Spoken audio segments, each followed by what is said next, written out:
ditimbulkan, dan isunya saya ulang adalah penipuan UMNO.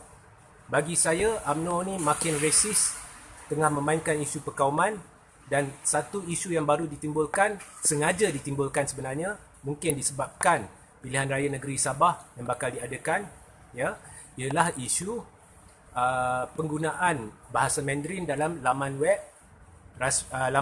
SPRM. Baik. Tahu tak saudara-saudari apa yang tidak diceritakan oleh UMNO ataupun Ashraf dan juga Putra yang hari ini menghantar satu surat kepada SPRM? Tahu tak apa yang tak diceritakan?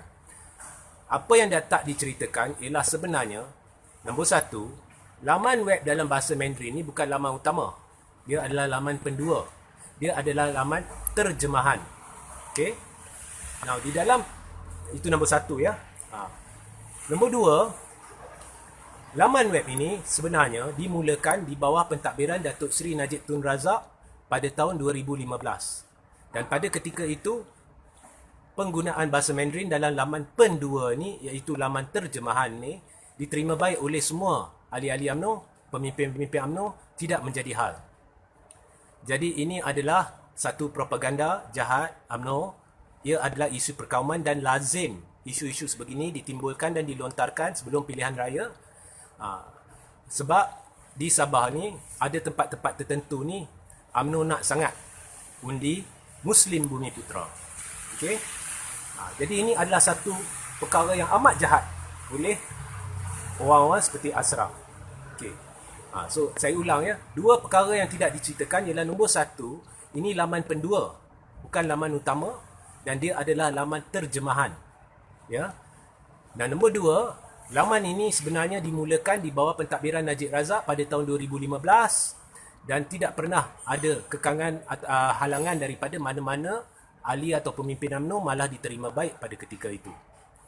Jadi hujah Ashraf dan beberapa pemimpin UMNO serta penyokong-penyokong dia, khususnya Laskar Cyber ni, berunsur jahat dan perkauman. Sebabnya, hujah yang dilontarkan ialah ini bercanggah dengan Perlembagaan Persekutuan, di mana Perlembagaan Persekutuan ada akta yang menetapkan bahawasanya bahasa kebangsaan ataupun bahasa kebangsaan perlu digunakan dalam urusan rasmi. Betul, memang itu adalah peruntukan Perlembagaan Persekutuan. Tetapi Perlembagaan Persekutuan tidak menghalang atau sesiapa sahaja untuk membuat terjemahan dalam bahasa lain, iaitu bahasa yang lain yang digunakan pakai di negara ini, untuk tujuan baik, iaitu untuk membolehkan lebih ramai faham dengan lebih teliti. Malah ia sebenarnya membantu orang tu untuk memahami versi bahasa Melayu.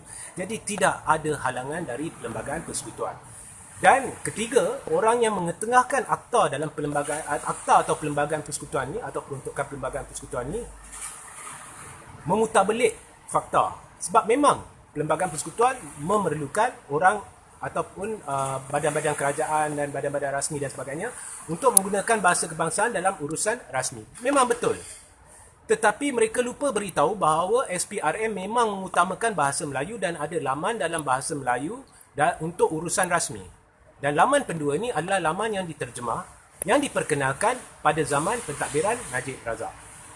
So, ini adalah satu perkara yang amat jahat untuk mempengaruhi minda dengan minda masyarakat Melayu Bumi Putera atau Muslim Bumi Putera ni dengan menggunakan unsur-unsur perkauman.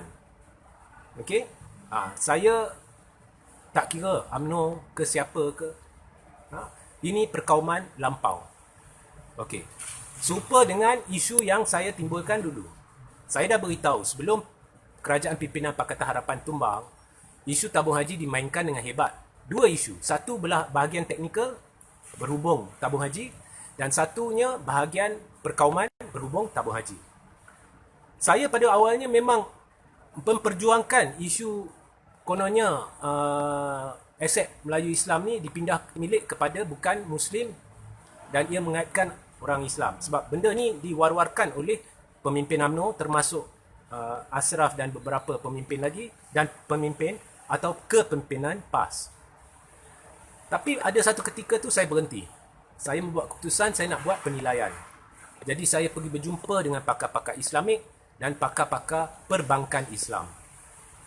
Dan saya nilai dari semua sudut sudut keagamaan dan sebagainya daripada pakar-pakar ini.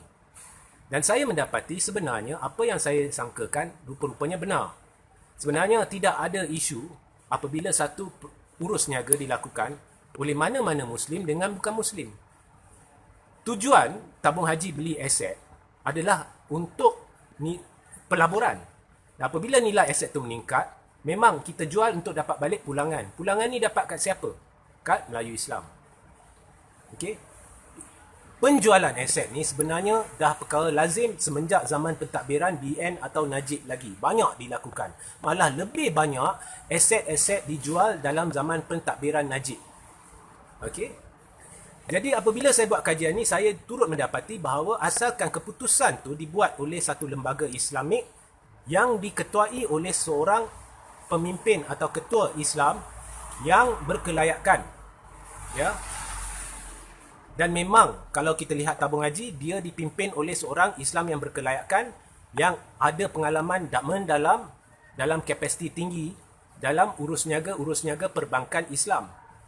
Dan asalkan apa-apa urus niaga itu melibatkan jual beli, ya, melibatkan keputusan yang dibuat oleh orang yang berkelayakan ini, iaitu orang Islam, dan menjurus kepada pulangan yang setimpal berpatutan, yang akhirnya akan kembali kepada pelabur-pelabur Islam, maka tidak ada apa-apa unsur pengaiban, tidak ada apa unsur percanggahan daripada apa-apa sudut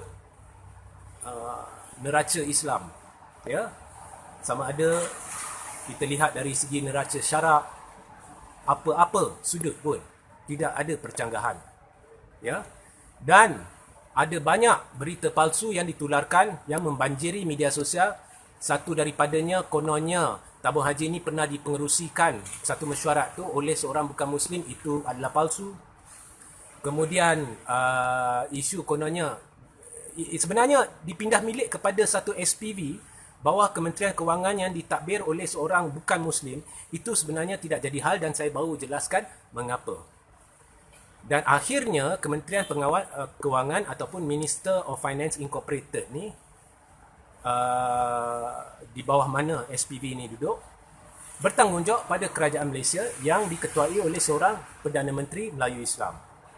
Jadi apapun dari apa-apa sudut, isu pengaiban Melayu Islam ni adalah satu spin besar dan ia adalah perkauman. Sebab itu pada satu tahap tertentu, saya rasa bulan September 2019, saya terus berhenti. Saya tak nak sentuh isu tabung haji sebab saya tahu ianya penipuan. Isu teknikal saya tak gaduh. Aziz nak bercakaran dengan siapa-siapa pun saya tak gaduh. Okey, itu hampa punya pasal. Tapi lepas kerajaan pimpinan Pakatan Harapan jatuh, tiba-tiba isu kononnya Melayu Islam diaibkan dengan pindah milik aset tabung haji ini tiba-tiba senyap. Okey, sebab ianya penipuan. Sama juga seperti penipuan laman web SPRM. Okey, tidak ada apa-apa percanggahan dalam undang-undang, malah ianya berlaku di bawah pentadbiran Najib Razak. Bagi yang belum buka mata lagi, tolong buka dan lihat. Bagi yang dah buka mata, tolong sebarkan mesej ini. Saya dah beritahu, Laskar Cyber ni ditaja untuk menjadikan anda segan untuk sebut nama Tun. Tapi mereka tak ada hujah. Hari ini saya beri hujah bahawasanya ada satu laman web dalam bahasa Mandarin yang diwujudkan bawah pentadbiran Najib, tetapi hari ini pemimpin UMNO spin menipu atas landasan perkauman dan beritahu perkara itu bercanggah dengan undang Perlembagaan Persekutuan. Ini satu penipuan. Sebab Perlembagaan Persekutuan nombor 1, dia suruh guna bahasa rasmi kebangsaan untuk urusan rasmi, memang SPRM buat. Nombor 2, Perlembagaan Persekutuan tidak menghalang sesiapa membuat terjemahan dalam bahasa lain. Ini adalah laman pendua, diwujudkan di bawah pentadbiran Najib. Ini adalah isu perkauman dan menunjukkan bahawa pemimpin-pemimpin UMNO ni yang buat isu ni tidak bertanggungjawab. Jadi sebarkan mesej ni khususnya kepada rakyat Sabah supaya mereka nampak bagaimana minda mereka sedang dipengaruhi. Okey? Saya sebenarnya tak nak sentuh isu ni, tapi orang tertanya-tanya, oh Regi ni berat sebelah, isu ni tak nak sentuh. Okey, baik, saya sentuh. Tapi saya tahu, kalau saya sentuh, korang tak suka. Sebab bila saya sentuh, akhirnya dia akan aibkan UMNO. Lepas tu korang kata, mengapa serang UMNO, UMNO saja? Sebenarnya saya tak nak sentuh, tapi saya didesak untuk sentuh. Oh, kononnya Reggie ni tak nak sentuh sebab isu ni memang dia tahu tak boleh tak boleh nak cover, tak boleh nak rungkai dan sebagainya kan. Mereka cabar. Baik, hari ini saya rungkai. Tapi jangan lepas ni marah dengan saya.